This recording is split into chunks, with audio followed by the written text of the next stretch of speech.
ఖచ్చితంగా ఇది గుర్తుపెట్టుకోండి. కష్టాల్లో ఉన్నప్పుడు మనం గట్టిగా పోరాటం చేయగలిగితే మనం మళ్ళీ తిరిగి నిలబడగలుగుతామన్నది మాత్రం ఖచ్చితంగా గుర్తుపెట్టుకోండి. ఈ సంక్రాంతి తర్వాత నేను కూడా ఇక జిల్లాల బాట పడతాను. ఇనిషియలీ ప్రతి బుధవారము గురువారము బహుశా జనవరి నెలాఖరు నుంచి మొదలు పెడతాను అనుకుంటున్నా. ప్రతి వారం బుధవారం గురువారం నేను కూడా జిల్లాల్లోనే పడుకుంటా. ప్రతి పార్లమెంటు ఒక యూనిట్ కింద తీసుకొని నేనే అక్కడికి వచ్చి నేనే బస చేస్తా. బుధవారం అంతా కార్యకర్తలతో 3 కాన్స్టిట్యున్సీసు, గురువారం అంతా మరో 4 కాన్స్టిట్యున్సీసు కార్యకర్తలతోనే మమేకమయ్యే కార్యక్రమాలు, పూర్తిగా కార్యకర్తలకి కేటాయింపు చేసే కార్యక్రమాలు చేస్తాం.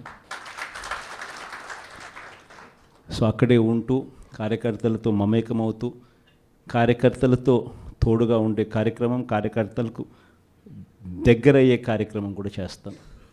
దాంట్లో భాగం కూడా ప్రోగ్రాంలో పేరు కూడా కార్యకర్తలతో జగనన్న పార్టీ బలోపేతానికి దిశానిర్దేశం అనే కార్యక్రమం పేరు కూడా పెట్టి ముందుకు తీసుకొని పోతాం. ఆ ప్రోగ్రాం ఎజెండా, ముఖ్య ఎజెండా ఏమవుతుందనంటే మండలి స్థాయి కల్లా కమిటీలు ఆ లోపలనే ఫామ్ చేయమని చెప్పి మా వాళ్ళందరికీ చెప్పా. జిల్లా అధ్యక్షులకి, సెల్స్కి సంబంధించిన అధ్యక్షులను, పార్టీ పటిష్టత కోసం వీళ్ళన్నీ కూడా ఇప్పుడే కమిటీస్ అన్నీ కూడా ఫామ్ అవుతూ ఉన్నాయి.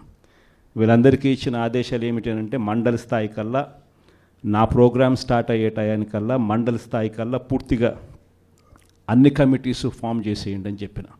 అంటే జిల్లా స్థాయి, నియోజకవర్గం స్థాయి, మండలి స్థాయి.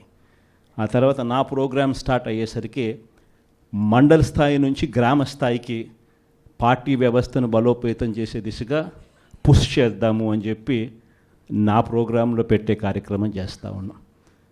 నెక్స్ట్ కార్యక్రమం ఎలా ఉండాలి అని అంటే బూత్ కమిటీస్ దగ్గర నుంచి గ్రామ కమిటీస్ దాకా నేను నా ప్రోగ్రాంలు స్టార్ట్ అవుతే పుష్ చేస్తాం.